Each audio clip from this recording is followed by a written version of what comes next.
El tópico siguiente se titula Lo primero es primero, porque Nehemías, gobernador civil, quien se ocupó como gobernante de importantes obras, pero secundarias en comparación con la vida espiritual y eterna, como el levantamiento de las murallas, vemos que coloca en primer lugar los valores espirituales, la adoración a Dios, la fidelidad a la ley divina y las normas morales en la vida. Entonces Dios necesita hoy líderes que tengan el discernimiento para colocar en primer lugar la vida espiritual, la obra redentora de Cristo, por medio de quien tenemos reconciliación con Dios, la intervención del Espíritu Santo al regenerar a los creyentes, que es la manera de obtener la vida más justa y misericordiosa. Decimos que Nehemías hizo objeto de su principal atención las necesidades espirituales y eternas porque, en primer lugar, fue el magistrado que dio el ejemplo de firmar el pacto de obediencia a Dios. En una época cuando se procuraba la renovación espiritual y moral del pueblo, se hizo un pacto solemne de fidelidad al Señor en cuanto a guardar su divina ley. Y aquí en el capítulo 10:1 se dice: los que firmaron fueron Nehemías, el gobernador, hijo de Acalías, etc. Notamos cómo él encabeza la lista de personas que se comprometen a obedecer la ley del Señor.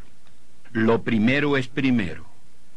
Los líderes en la obra, en lo que más deben sobresalir, es en su sinceridad para con el Señor, en su vida de fe, de humildad, de pureza, amor y obediencia.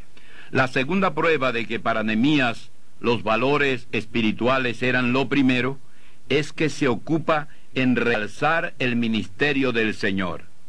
En el capítulo 12, verso 36 se observa que después del primer coro presidido por el escriba Esdras, que era el guía espiritual de la nación, Nehemías preside el segundo coro en la dedicación de la muralla reconstruida. En el verso 40 el gobernador relata: llegaron luego los dos coros a la casa de Dios, y yo y la mitad de los oficiales conmigo. Es notorio el apoyo que este líder da al ministerio divino, al ministerio de los siervos del Señor, a los oficios del templo, a la casa de oración, al templo de Dios. Siendo que la adoración al Señor, emanada del amor que es con el corazón, con el alma y con las fuerzas, es la fuente de salud espiritual, moral y social, los líderes deben reconocer que ello es primero, y lo primero es primero, no otras cosas que muchos ministros tienen como lo primero. No son escasos los ministros que para ellos lo más importante son las ceremonias, y el templo no es más que un majestuoso teatro. Para otros todo es actividades sociales, y la iglesia no pasa de ser un club social. Y para los terceros, todo su ministerio es un plan político, y así convierten la iglesia en un partido político más. La tercera demostración de que para Nehemías lo primero es primero, es que se da a la tarea de corregir desórdenes morales. En el capítulo 13 se nos da cuenta de algunos desórdenes que este gran líder corrigió. Votó al malvado Tobías, a quien habían hospedado en una de las cámaras del templo, versículos 6 al 10. Reorganizó el sostenimiento económico de los ministros del altar, quienes habían huido desamparando el templo por falta de mantenimiento, versículos 10 al 14. Hizo respetar el día del Señor para que no trabajaran ni lo profanaran, versículos 15 al 22. Luchó contra los matrimonios mixtos, es decir, las uniones de hombres del pueblo de Dios con mujeres paganas, entre los cuales se encontraba un nieto del sumo sacerdote Eliasib, que se había casado con una hija del impío Sanbalat, a quien lo hizo ahuyentar. Él ayudó a purificar el pueblo y aún a los sacerdotes y levitas para que anduvieran ordenadamente. Aunque no eran sacerdotes, Nehemías nos sirve de ejemplo a los pastores.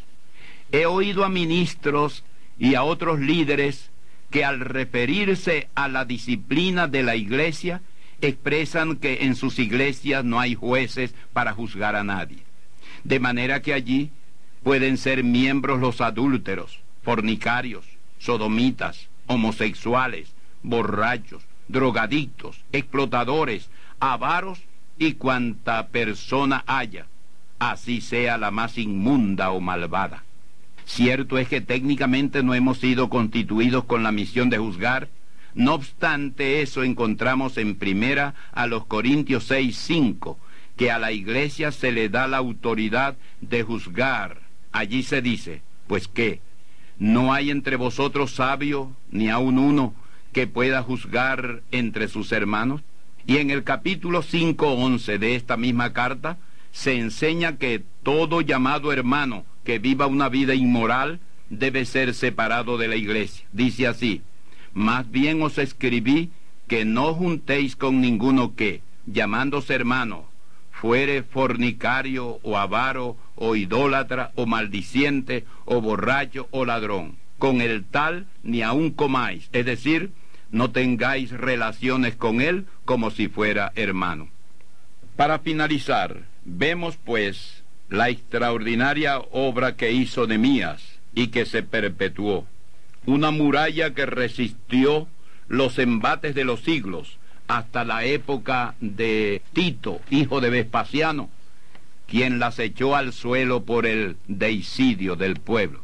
Pero las murallas espirituales que levantó fueron más elevadas y firmes, que construyó junto con Esdras, que protegieron al pueblo contra la idolatría y la deslealtad hacia Jehová, el Dios verdadero. Él fue el restaurador de la nación desde el punto de vista militar, material, económico, moral y espiritual. ¡Qué obra más colosal! Hagamos nosotros obra grande y que perdure, levantada sobre el único fundamento que es Cristo, y edifiquemos con plata, oro y piedras preciosas, es decir, una obra de la mejor calidad, de modo que pueda resistir el fuego de la prueba y permanezca para la eternidad. Consumemos una gran obra, laborando hasta la muerte y hasta la venida de nuestro Señor. Somos conscientes de un cúmulo de adversidades, pero el Señor resucitado estará con nosotros hasta la consumación de los propósitos eternos. Por tanto, procuremos ser sus dóciles y adecuados instrumentos. Si vivimos rendidos a Él, hará por medio de nosotros una gran obra. Vamos a hacer una gran obra. Que el Señor nos bendiga. Amén.